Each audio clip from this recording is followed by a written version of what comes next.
In today's show, we learn about the amazing journey of a family who sailed their boat worldwide and stopped at every place you can think of. Well-known YouTubers sailing Zatara are in the news right now because they have more than 500,000 members and a growing number of fans on their channel.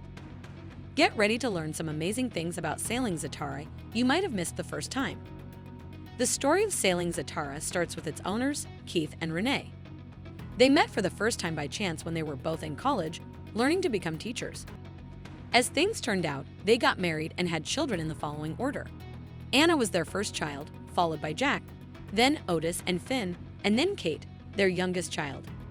By the time Keith and Renee were in the middle of their 40s, the stress of working long hours in corporate America had greatly damaged their marriage and family life. The couple's marriage was in trouble, and their house was a mess, so they decided to sell their house in Texas and buy a boat to sail around the world. Their boat is called Zatara, which is a strange name that comes from Spanish and can mean either wrath or driftwood. They had sailed an amazing 12,500 nautical miles on a Beneteau 55-foot monohull before choosing in 2018 to upgrade to a privileged 585 catamaran so they could go to more places.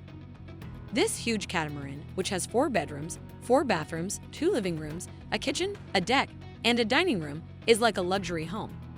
It provides a nice place to live and is also good for the earth because it has water makers and solar panels. After spending the last 2 years getting to know each other online, Jack and Lily finally met for the first time in person on the sailboat. They talked to each other through emails, FaceTime calls, and Instagram posts. It was a very moving moment when Lily's family showed her the boat for the first time.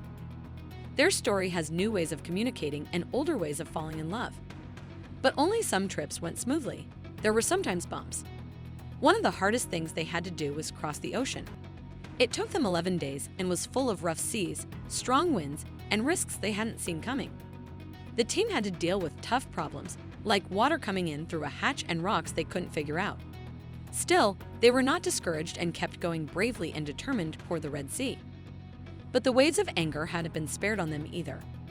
In 2022, reports spread that the Zatara clan used children to work against the law. A video that showed their children doing sailing-related jobs helped spread these rumors. Some people thought the kids were too young to play these parts and said the parents were using their kids. The Zataras, on the other hand, said that their children had chosen to take part in the action. In 2021, when the Zataras decided in public that they didn't want their children to get the COVID-19 shot, this stirred up another debate. People in their crowd were upset by this move because they were worried about the safety of the children. In their defense, the Zataras questioned how well and safely the vaccine worked. Our sources have told us that the Zataras make a solid $30,000 each year. In addition, they have a page on Patreon, a site that makes it easy for people to give money and sponsor them regularly.